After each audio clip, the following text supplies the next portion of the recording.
محافل کی صورتحال یہ ہے۔ اس کے بعد پھر ایک عجیب المیہ ہے، خواتین کی محافل شروع ہو گئیں، اور خواتین کی محافل میں خواتین سج دھج کے آنے لگیں،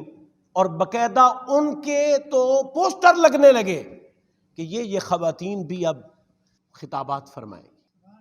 اور جو خواتین کے لیے جملہ چیزیں تھیں، پردے کا انتظام، ان کے معاملات، ان سب کو پس پش ڈال دیا گیا، اور اگر کوئی بیان کرتا ہے، یہ بات کرتا ہے، تو باقاعدہ اس کو یہ کہا جاتا ہے کہ یہ لوگ نا یہ دین کے دشمن ہیں، ان کو خبر ہی نہیں ہے خواتین کیا کریں۔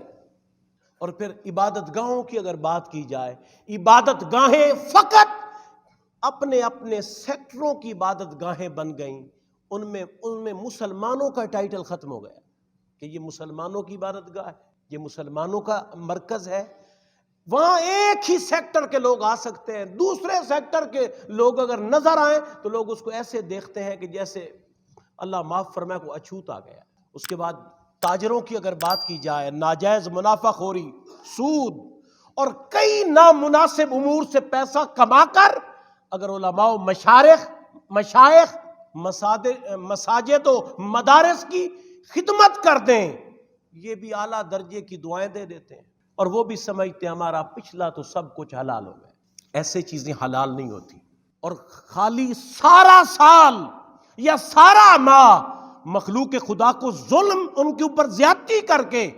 ایک میلاد کرنے سے پچھلے گناہ معاف نہیں ہوتے، یا 11ویں کی 2 دیگیں پکا لینے سے پچھلی معافی اور چھٹی غوث پاک نہیں دلوا دیتے۔ یہ غوث پاک کی تعلیمات بھی نہیں ہے۔ حضور شہنشاہ بغداد حضرت سید عبد القادر جیلانی کے نانا کی بھی یہ تعلیمات نہیں ہیں کہ مخلوق پہ ظلم کر کے سال کے بعد میرے نام کی ایک محفل کر دینا، میں بخشوا لوں۔ اور محافل اکثر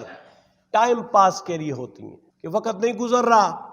تو لہٰذا کسی کو مقرر کر دیں چند منٹ، یار وہ لوگوں کو پابند کر کے بٹھا دیں۔ یہ باقاعدہ فزیکلی طور پر ایک محفل میں میرے ساتھ کسی نے مجھے کہا تھا، باقاعدہ ہم نے یہ کام کرنا تھا، افتتاح کرنا تھا دکان کا، تو فلاں صاحب نے آ کر افتتاح کرنا تھا، وہ آ نہیں رہے، اتنی دیر چلو آپ لوگوں کو پابند کر دیں، چند باتیں سنا دیں، وہ آ جائے گا تو افتتاح کر دیں۔ جب محافل اس غرض سے ہونے لگیں کہ وقت نہیں گزر رہا، 2 گھنٹے ابھی رہتے ہیں، کسی کو لگا دو، چلو یہ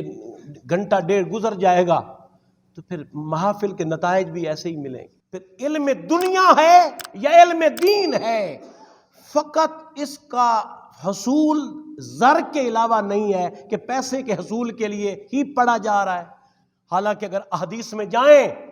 علم دین اگر رزق کے، دولت کے حصول کے لیے اگر پڑھا جائے